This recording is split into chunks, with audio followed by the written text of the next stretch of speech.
നമ്മുടെ കുഞ്ഞുങ്ങൾക്ക്, പെൺകുട്ടികൾക്ക്, സ്ത്രീകൾക്കൊരു സുരക്ഷിതയും ഇല്ല എന്നൊരു സത്യം വീണ്ടും വീണ്ടും കൺമുന്നിൽ തെളിഞ്ഞുകൊണ്ടിരിക്കുകയാണ്. കണ്ണൂർ തലശ്ശേരിയിൽ യുവതിയെ കൂട്ടബലാത്സംഗം ചെയ്ത 3 പേർ അറസ്റ്റിൽ. മുഴപ്പിലങ്ങാട് സ്വദേശി പ്രജിത്ത്, ബീഹാർ സ്വദേശികളായ ആസിഫ് സാഹബൂൽ എന്നിവരാണ് അറസ്റ്റിലായത്. അരുൺ പൂപ്പറമ്പ് വിവരങ്ങളുമായി കണ്ണൂരിൽ നിന്ന്. അരുൺ, എന്തൊക്കെയാണ് വിശദാംശങ്ങൾ? ഉന്മേഷ്, പോലീസ് നൽകുന്ന വിവരമനുസരിച്ച് ഏപ്രിൽ 26-നാണ് കേസിനാസ്പദമായ സംഭവം നടന്നത്. കോഴിക്കോട് വിദ്യാർത്ഥിനിയെ പീഡിപ്പിക്കാൻ ശ്രമിച്ച കേസിന്റെ അന്വേഷണത്തിൽ വഴിത്തിരിവായത് പ്രതിയുടെ ചെരുപ്പെന്ന് പോലീസ്. സംഭവത്തിൽ സോഷ്യൽ മീഡിയ ഓപ്പൺ ചെയ്താൽ യുദ്ധത്തിൻ്റെ ന്യൂസ്, അതുപോലെ വേടൻ്റെ രാഷ്ട്രീയപരമായിട്ടുള്ള പല ന്യൂസുകളും ആണ് സോഷ്യൽ മീഡിയ തുറന്നു കഴിഞ്ഞാൽ വരുന്നത്. അത് 2 ന്യൂസിൻ്റെ ശ്രദ്ധയിൽപ്പെട്ടു. പക്ഷേ അത് ഒരുപാട് വേദന ഉണ്ടാക്കിയ ഒരു ന്യൂസായിപ്പോയി. കാരണം നമ്മുടെ കുഞ്ഞുങ്ങൾക്ക്, പെൺകുട്ടികൾക്ക്, സ്ത്രീകൾക്കൊരു സുരക്ഷിതയും ഇല്ല എന്നൊരു സത്യം വീണ്ടും വീണ്ടും കൺമുന്നിൽ തെളിഞ്ഞുകൊണ്ടിരിക്കുകയാണ്. വളരെ വിഷമമായിപ്പോയി. കാരണം നമുക്ക് ആ ന്യൂസ് ഒന്ന് കണ്ടിട്ട് വരാം. കണ്ണൂർ തലശ്ശേരിയിൽ യുവതിയെ കൂട്ടബലാത്സംഗം ചെയ്ത 3 പേർ അറസ്റ്റിൽ. മുഴപ്പിലങ്ങാട് സ്വദേശി പ്രജിത്ത്, ബീഹാർ സ്വദേശികളായ ആസിഫ് സാഹബൂൽ എന്നിവരാണ് അറസ്റ്റിലായത്. അരുൺ പൂപ്പറമ്പ് വിവരങ്ങളുമായി കണ്ണൂരിൽ നിന്ന്. അരുൺ, എന്തൊക്കെയാണ് വിശദാംശങ്ങൾ?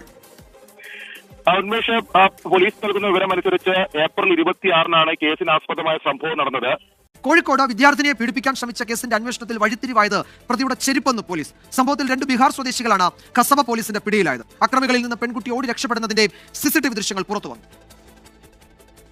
ട്യൂഷൻ കഴിഞ്ഞ് വീട്ടിലേക്ക് മടങ്ങുകയായിരുന്ന പെൺകുട്ടിയെ തിരക്കൊഴിഞ്ഞ ഭാഗത്തേക്ക് വലിച്ചിഴച്ചു കൊണ്ടുപോയി പീഡിപ്പിക്കാൻ ശ്രമിക്കുകയായിരുന്നു. പെൺകുട്ടി കുതിരി ഓടിയതുകൊണ്ട് മാത്രം രക്ഷപ്പെട്ടു. ബീഹാർ സ്വദേശികളായ ഫൈസാൻ അൻവർ, ഹിമാൻ അലി എന്നിവരാണ് അറസ്റ്റിലായത്. കസബ CI കിരൺ സി നായരുടെ നേതൃത്വത്തിലുള്ള സംഘമാണ് പ്രതികളെ അറസ്റ്റ് ചെയ്തത്. എന്ത് സുരക്ഷിതമാണ് നമ്മുടെ പെൺകുട്ടികൾക്കും സ്ത്രീകൾക്കും ഉള്ളത്, കുഞ്ഞുങ്ങൾക്കുള്ളത്? ഇത് ഇന്നും ഇന്നലെയുമായിട്ട് തുടങ്ങിയ സംഭവമല്ല. നമുക്ക് ഓരോരുത്തർക്കും അറിയാവുന്ന കാര്യമാണത്. മറ്റ് സ്റ്റേറ്റുകളിൽ നിന്ന് പല ക്രിമിനൽ മൈൻഡുള്ള, അല്ലെങ്കിൽ കുറ്റകൃത്യങ്ങൾ ചെയ്തിട്ട് രക്ഷപ്പെട്ടു വരുന്ന, അല്ലെങ്കിൽ ഒളി കേന്ദ്രമായിട്ട് മാറിക്കൊണ്ടിരിക്കുന്ന ഒരു രീതിയാണ് ഉണ്ടായിക്കൊണ്ടിരിക്കുന്നത്. എനിക്ക് അങ്ങനെയാണ് മനസ്സിലാകുന്നത്. നോക്കി, അന്യ സംസ്ഥാന